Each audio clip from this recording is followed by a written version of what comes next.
రేవంత్ కీలక వ్యాఖ్యలు చేశారు. హైదరాబాద్ నుంచి పెట్టుబడులు తరలిపోతాయంటున్నారు. పెట్టుబడులు ఏపీ కర్ణాటకకు వెళతాయంటున్నారు. మా పోటీ పక్క రాష్ట్రాలతో కాదు ప్రపంచంతో అంటున్నారు రేవంత్. హైదరాబాద్ లాంటి నగరం పక్క రాష్ట్రాల్లో లేదు, మనకున్న మౌలిక వసతులు పక్క రాష్ట్రాల్లో లేవు, కాబట్టి పెట్టుబడిదారుల భద్రత మా బాధ్యత అంటూ సీఎం రేవంత్ వ్యాఖ్యానించారు. చాలామంది మిత్రులు ఆంధ్రప్రదేశ్లో ప్రభుత్వం మారంగానే తెలంగాణకు ఆంధ్రప్రదేశ్కు పోటీ ఉంటుంది, తెలంగాణ నుంచి ఆంధ్రప్రదేశ్కు పెట్టుబడులు తరలిపోతాయేమో అని ఒక చర్చ.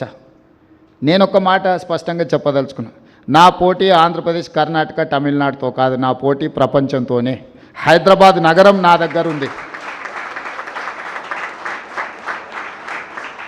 హైదరాబాద్ నగరం నా దగ్గర ఉంది. ఈ ప్రాంతం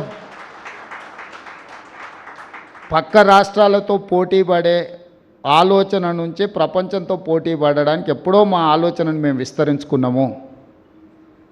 ప్రపంచం అవసరాలు తీర్చడానికి ఈరోజు మేము 4th సిటీని ఒక ఫ్యూచర్ సిటీగా మేము డిజైన్ చేస్తున్నాము. కాబట్టి ఈరోజు మాకు పక్క రాష్ట్రాలతో ఎలాంటి పోటీ లేదు. పక్క రాష్ట్రాల దగ్గర ఈ దేశంలో ఎవరి దగ్గర హైదరాబాద్ నగరం లేదు.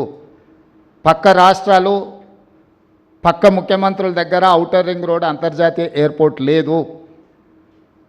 అన్నిటికంటే ఇక్కడున్న ఎన్విరాన్మెంట్ ఈ దేశంలోనే ఎక్కడా లేదు. ఇక్కడున్నంత మంచి వాతావరణం, ఇక్కడున్నంత శాంతి భద్రతలు, ప్రశాంతంగా ఉండడం, ఎక్కడి నుంచైనా కనెక్ట్ కావడానికి అన్ని రకాల ఇన్ఫ్రాస్ట్రక్చర్ మన దగ్గర